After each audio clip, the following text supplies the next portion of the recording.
감사합니다.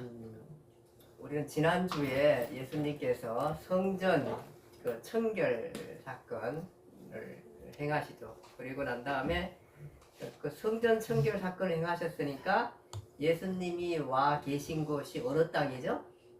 유대 땅이죠. 그렇죠. 유대 땅. 예, 유대에 성전이 있으니까 예루살렘에 유대 땅. 그러니까 우리가 지역을 잘 알고 성경을 읽으면 도움이 됩니다. 지금은 유대 땅에 와 있습니다.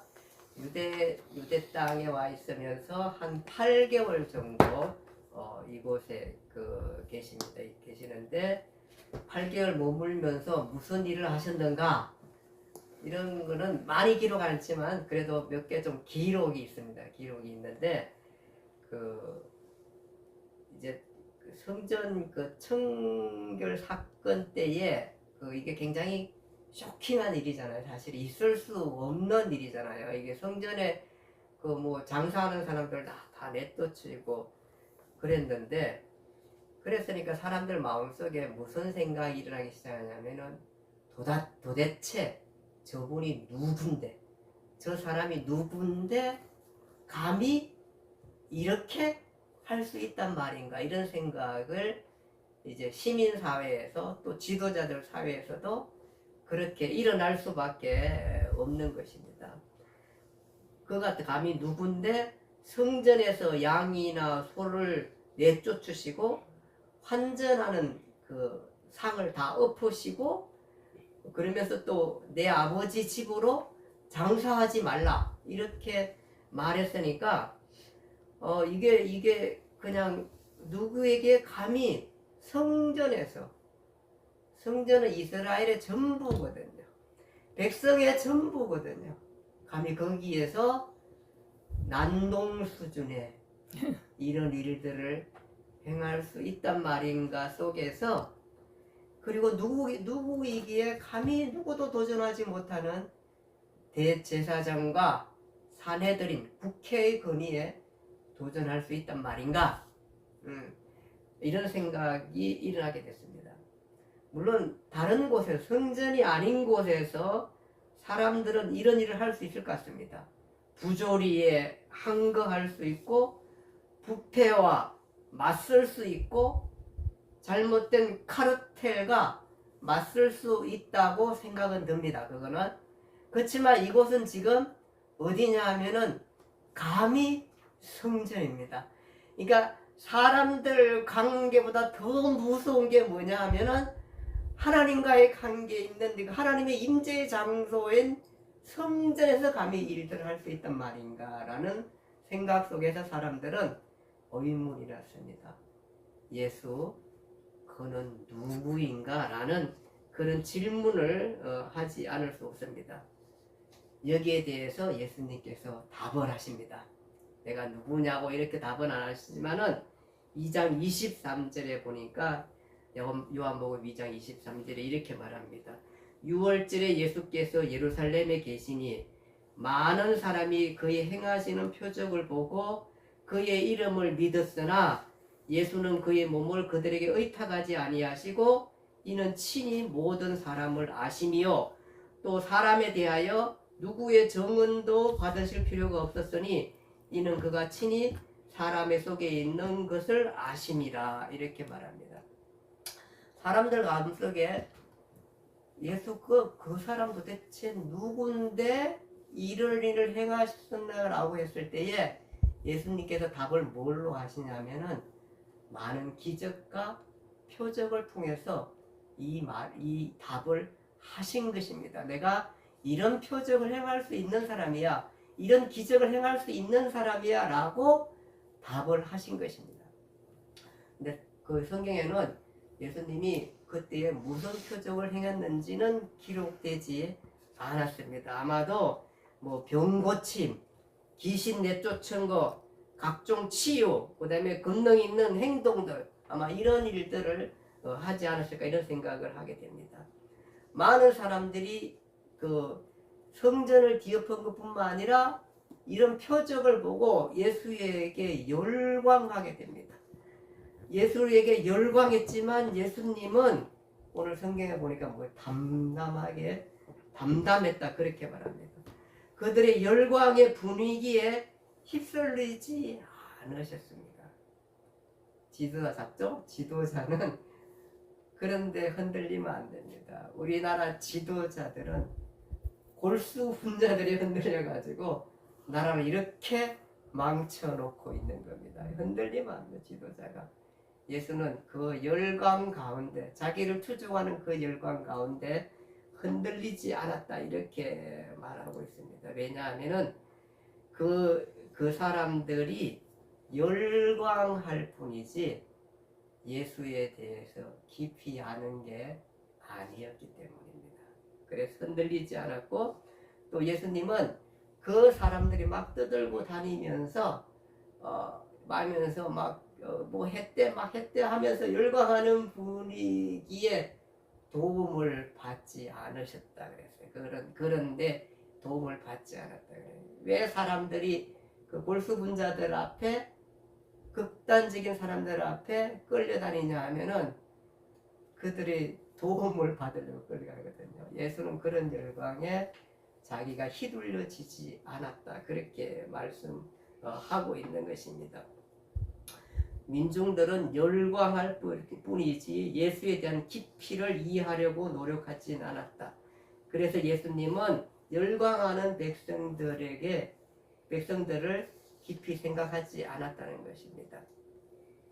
그런데 이런 열광적인 분위기 속에 휩쓸리지 않고 이 표적과 기사와 이런 많은 것들을 듣고 보고 느끼고 참조하고 생각하면서 고민했던 한 사람이 있었습니다. 누구냐 하면은 니고데모라는 사람이에요. 니고데모. 이 사람은 여기 보니까 공회의 의인이고 공회원입니다. 공회원. 무슨 얘기냐면 바리새인이고 공회원입니다. 바리새인이면은 율법에 충실한 사람들이고 율법 성경을 잘 아는 사람입니다. 그 다음에 의원이라는 건 산헤드린이란 당시에 종교 회의의 그 의원입니다. 요즘 우리로 얘기한다면은 좀 성향은 다를 수 있지만 국회의원 정도 되니까 이 사람이 그 현장 나오는 사람들 얘기 듣고 자기가 보고 또 성전에 있었던 일들을 가지고 깊이 고민 가운데 예수님을 찾아왔습니다. 찾아와서 뭐라 그러냐면은 라삐여, 당신은 하나님께로부터 오신 선생님인 줄 아나이다. 이 사람이 그 성전에서 했던 일들, 그 다음에 그 많은 기적들, 이런 것들을 보고 찾아와서 하는 말이 하나님께로부터 오신 선생님인 줄 아나이다. 하나님이 함께 하시지 아니하시면 당신이 행하신 이 표적을 아무도 할 수 없습니다. 그러니까 니고데모의 고백 속에서도 예수님께서 예루살렘에서 표적을 많이 행하셨다는 것들을 우리는 알 수 있습니다. 그래서 그렇게 해서 하니까 니고데모나 이제 그런 말씀을 하게 되는 것입니다. 그러니까 예수님께서 뭐라 그러냐면 그 사람의 질문에 대해서 뭐라 그러냐 하면은 예수님은 내가 진실로 내게 말한다. 사람이 거듭나지 아니하면 하나님 나라를 볼 수 없다. 이렇게 말했습니다. 이 사람은 되게 지금 진지하게 찾아왔고요. 그 다음에 율법을 잘 아는 사람이고요. 공회원입니다. 근데 언제 왔냐면은 성경에 보니까 밤중에 왔다 그랬어요. 밤중에. 왜 밤중에 왔을까요?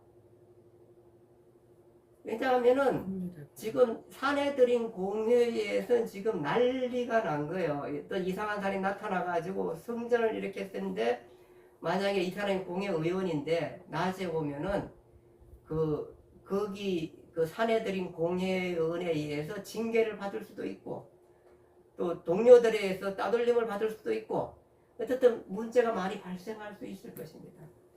그래서 조용히 아무도 보지 않는 밤에 찾아온 것입니다. 근데 우리 예수를 찾아오는데 우리가 밤에 찾아와 이랬지만 사실은 이게 굉장히 큰 용기입니다. 사실은 밤에 왔든 낮에 왔든 공회원이 예수를 직접 찾아온 것은 굉장히 많은 위험성을 갖고 있음에도 불구하고 이 사람이 어떤 성경을 아는 사람이고 성경을 진지하게 볼 수 있는 사람이고 바리새인이고 의원이고 하면서 아마 그의 마음속에 이런 일을 행할 수 있는 사람이 있을까? 이런 일을 행하는 사람은 도대체 누구일까 하니까 아마 이거는 적어도 하나님의 어떤 큰 능력을 받은 사람일기야, 이렇게 생각했을 거예요.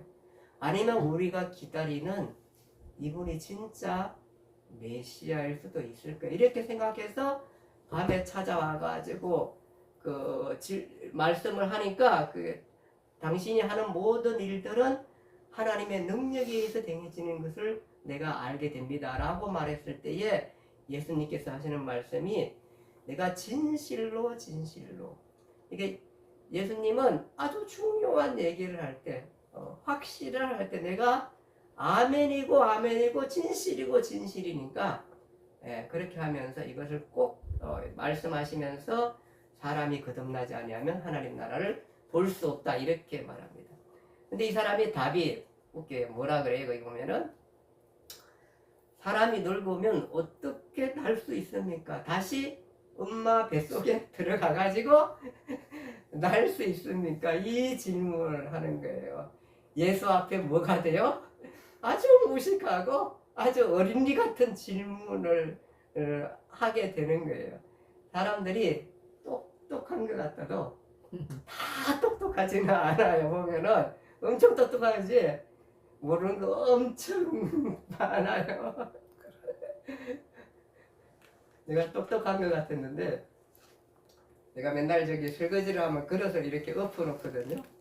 근데 누군가가 그릇을 이렇게 착착착착 예배 드리면서 김성경 집사님이 하셨나? 착착착착 이렇게 놓으면서 내가 아니 나는 한 번도 그 생각을 못 했는데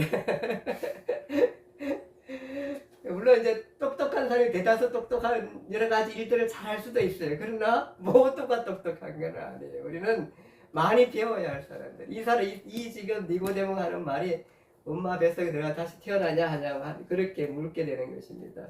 예수님께서 뭐라 그래요?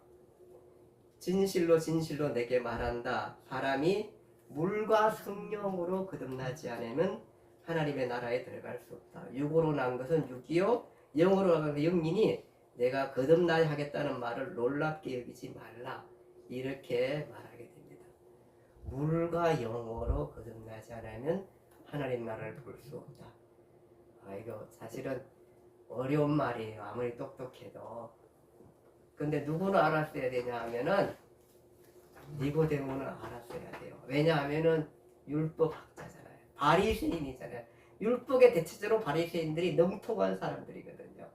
알아야 되는 거예요. 그런데 이 니고데모도 잘 모르고 우리도 잘 모르고 물과 성령이 도대체 무슨 말인가 이런 생각을 하게 됩니다. 예수님은 물과 성령으로 거듭나야 한다는 말은 물의 재씻음을 받고 정결하게 되고 그다음 영으로 즉 성령으로 거듭난다면 새롭게 창조함을 받아야 된다. 그 얘기를 하신 것입니다. 이 얘기는 왜 니고데모가 알아야 되냐 하면은 에스겔서 36장에 나오는 내용을 예수님께서 말씀하신 거예요. 그것을 가져오신 거예요. 그러니까 바리새인은 능통하지만 예수님은 이것을 끄집어내 가지고 자기가 필요한 것에 다 사용하실 수 있으신 거예요. 왜 그럴 수 있을까요? 사용하실 수 있을 뿐만 아니라 그 메시지에 애매하고 여러 가지 적용들이 가능한 이 범위에서 가장 확실한 범위로 적용하실 수 있는 분이에요. 왜 그럴까요? 그의 말씀이기 때문에. 이게 성경을 보면서 놀라운 것들이 이런 거예요. 이 대학자인 니고데모도 끄집어낼 수 없는 그거를 주님은 끄집어내가지고 지금 가장 확실한 해석을 지금 해주는 거예요. 그러니까 그 에스겔이 그것을 환상 중에 받았을지라도 에스겔이 이것까지 생각했을 수도 있을지는 모를 수도 있어요. 자기는 받았어도 당시 무슨 의미는 알 수 있어요. 당시 의미를 지금 에스겔이 이렇게 말하는 거예요. 이스라엘은 완전히 무너진 상태. 에스겔이 받을 때요, 하나님 말씀을 받을 때 이스라엘은 완전히 무너진 상태였습니다. 남유다가 다 멸망된 상태였고, 바벨론이 와가 침공해서 예루살렘을 공격하고 성전이 파괴되었고 백성들은 포로로 끌려갔습니다. 그러니까 결국은 뭐냐면 나라가 망했고 왕조가 붕괴됐고 성전이 파괴됐고 이렇게 되니까 언약이라는, 우리가 하나님의 백성인데 언약이라는 것이 끊어진 게 아닌가? 언약 백성의 수치라고 생각했습니다. 당시 사람들은 이렇게 생각했습니다. 우리가 하나님의 백성인데 어떻게 이런 일이 가능한가? 라는 충격 속에 빠질 수밖에 없었습니다. 그런 상황에서 하나님은 에스겔에게 문제의 원인에 대해서 말합니다. 그것은 외부에 있는 게 아니라, 전쟁 능력이 약해서 있는 게 아니라 어디에 있나 하면은 군사력이 아니라 근본 문제, 너희가 우상 숭배했고 형식적인 신앙에 사로잡혔었고 마음에 완고해졌고 그런 가운데 너희들이 언약을 파괴했고 이런 것들에 의해서 무너졌다고 그렇게 말씀합니다. 그러면서 오늘 이 말씀을 합니다. 하나님께서 회복의 말씀을 하게 됩니다. 하면서 그냥 하나님은 너희가 그냥 정신 차리라, 율법을 잘 지켜라 수준을 넘어서 너희가 왜 실패했나는 말씀을 드러나게 하면서 뭐라 그러냐면 내가 너희를 새롭게 하겠다. 내가 무너진 자리에서 너희를 새롭게 하겠다는 것입니다. 그러면서 하시는 말씀이 에스겔서 36장 25절 27절 오늘 예수님께서 가져오셔서 거듭나야 한다는 말씀의 배경이 된 것입니다. 이렇게 말합니다. 맑은 물을 너희에게 뿌려서 너희를 정결하게 하되 너희 모든 더러운 곳에서 모든 우상 숭배에서 너희에게 정결하게 할 것이요. 누가 한다? 내가 한다. 하나님이 내가 할 것이요. 또 새 영을 너희 속에 두고, 새 영을 정결하게 씻을 뿐만 아니라 새 영을 너희 속에 두고 새 마음을 너희에게 두되 너희 육신으로 굳은 마음을 제거하고 부드러운 마음을 불어넣어 주겠다. 이렇게 하는 것입니다.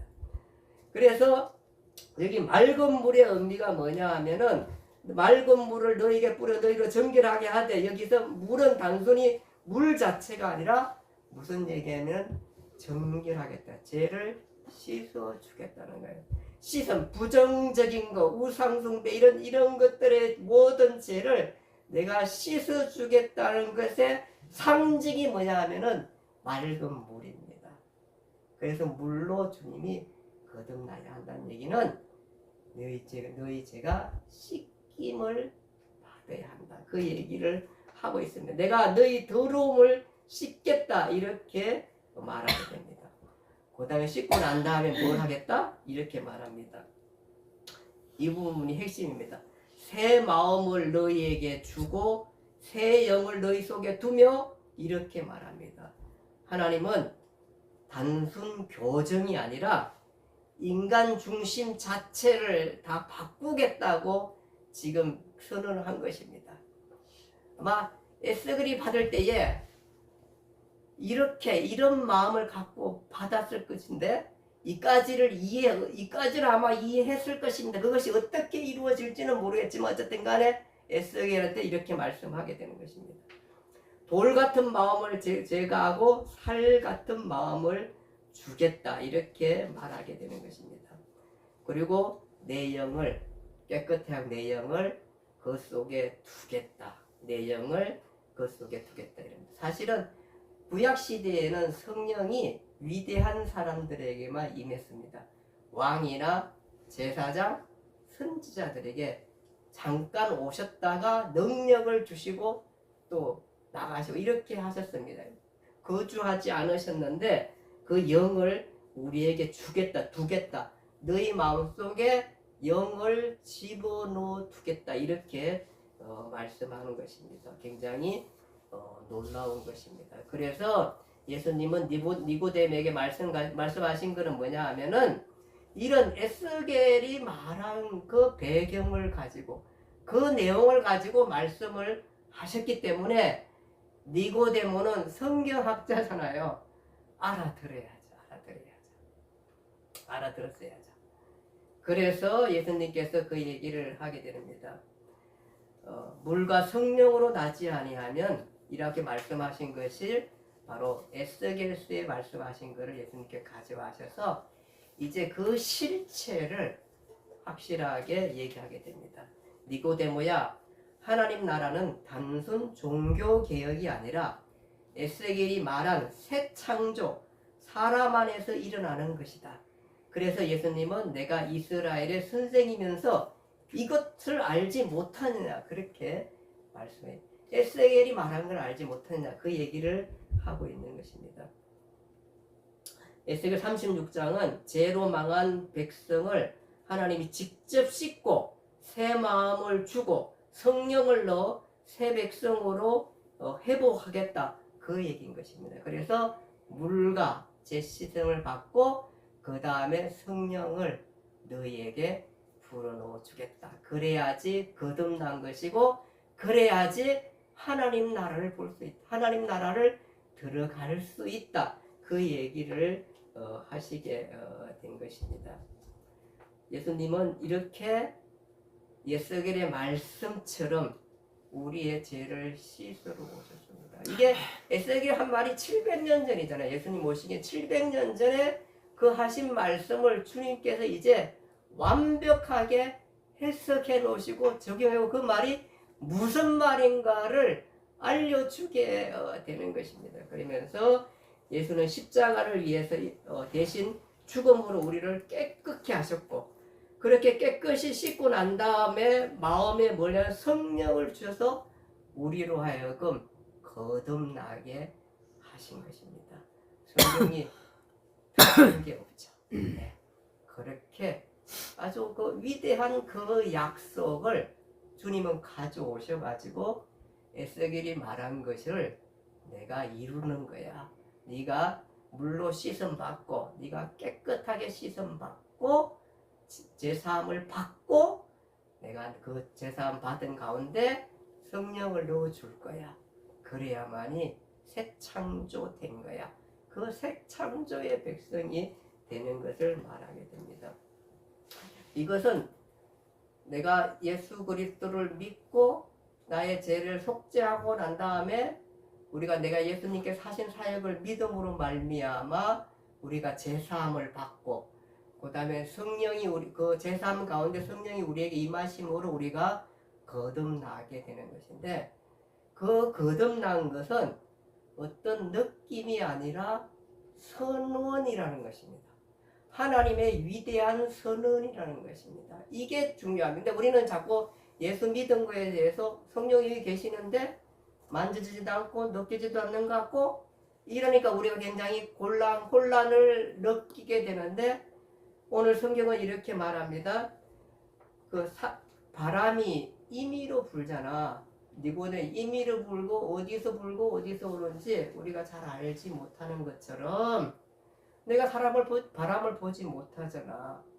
미세하게 느낄 수 있지만 바람 보지 못하는 것처럼 성령의 임함도 그러하니라. 그러니까 우리가 막 크게 느껴서 물론 막 회개하고 성령을 받고 막 뒤집어지고 엎어지고 이런 사람도 있어요. 사실은 막 댕굴댕굴 굴고 이런 사람도 있고 그렇지 않았다 할지라도 오늘 성경은 우리를 하여금 이것은 선언이라고 합니다. 하나님의 선언은 빼도 박지도 못하는 것입니다. 그의 선언 안에서 주어진 것이고 그래서 이 말씀이 우리에게 이대하게 되는 것입니다. 그래서 예수님은 이렇게 우리가 예수 그리스도를 믿음으로 고백하고 예수를 믿게 받아들이는 순간 예수님은 그의 속죄 십자가에 흘렸던 모든 것들을 통해서 우리의 죄가 씻김을 받고 또 우리 속에 성령을 두시게 되는 것입니다. 그 성령으로 인하여서 우리가 하나님 앞에 기도할 수 있게 되는 것입니다. 그 성령이 우리 속에서 아무런 느낌이 없다고 우리가 좌절할 필요가 없습니다. 이것은 우리 속에 어쩌면 예수님께서 말한 것처럼 겨자씨 하나처럼 시작할 수도 있습니다. 아무런 느낌이 없고 거의 보이지 않는 하나처럼 시작하지만 걱정할 필요가 없습니다. 내가 하는 게 아니라 하나님이 그 속에서 일하시게 되는 것입니다. 아멘. 하늘만큼 미세하게 보일 듯 말 듯 느껴지지 않을 만큼 아주 작게 시작한 그렇게 시작하지만 성령이 여러분들을 바꿀 것입니다. 아멘. 여러분들의 삶을 바꾸고 여러분들을 그렇게 바꾸어 나가게 하실 것입니다. 우리를 변화시켜 갈 것입니다.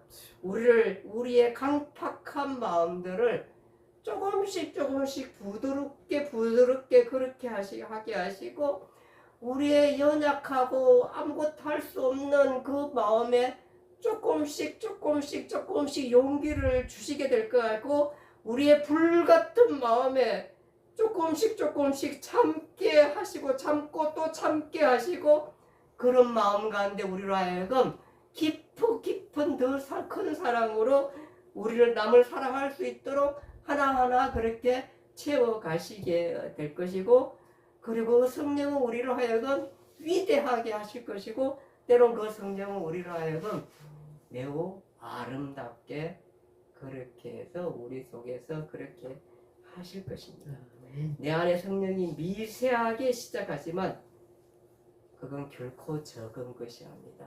위대하신 것이고 적게 시작하지만 그건 결코 작은 것이 아니라 그것은 적어도 천국을 품고 있는 것입니다. 우리의 모두 다 있는 것입니다. 아멘. 성전이 당시에 모두 다 했다면 우리에게는 성령이 모두 다인 것입니다. 아멘. 성령을 통해서 우리는 그렇게 이기고 그렇게 이끌어가게 되는 것입니다. 그러니 사랑하는 성도 여러분 힘내시기 바랍니다. 아멘. 이 땅에서 우린 적어도 이기는 싸움을 살고 적어도 천국을 품고 사는 것입니다. 내 속에 그 생명력이 있는 것입니다. 그래서 믿는 것이 위대한 것입니다. 아멘. 기도합니다. 좋으신 아버지 하나님, 오늘 우리에게 니고데모의 질문 속에서 주님이 답한 것들을 통해서 주님이 하신 일들, 니고데모에게는 하실 일들에 대해서 우리가 느낄 수 있습니다. 결국은 우리가 재씻음 받고 내가 씻는 게 아니라 그리스도를 통해 재씻음을 받고 성령의 임함으로 말미암아 우리가 거듭나서 천국을 소망할 수 있는 것입니다. 아무리 힘들고 어려워도 우리는 천국을 품고 있는 사람입니다. 이 작은 씨가 우리의 삶 속에서 정말로 큰 아름다운 열매를 맺어갈 수 있도록 주께서 충분히 인도하시리라 믿습니다. 아멘. 우리 인생 그 믿음 속에서 잘 살아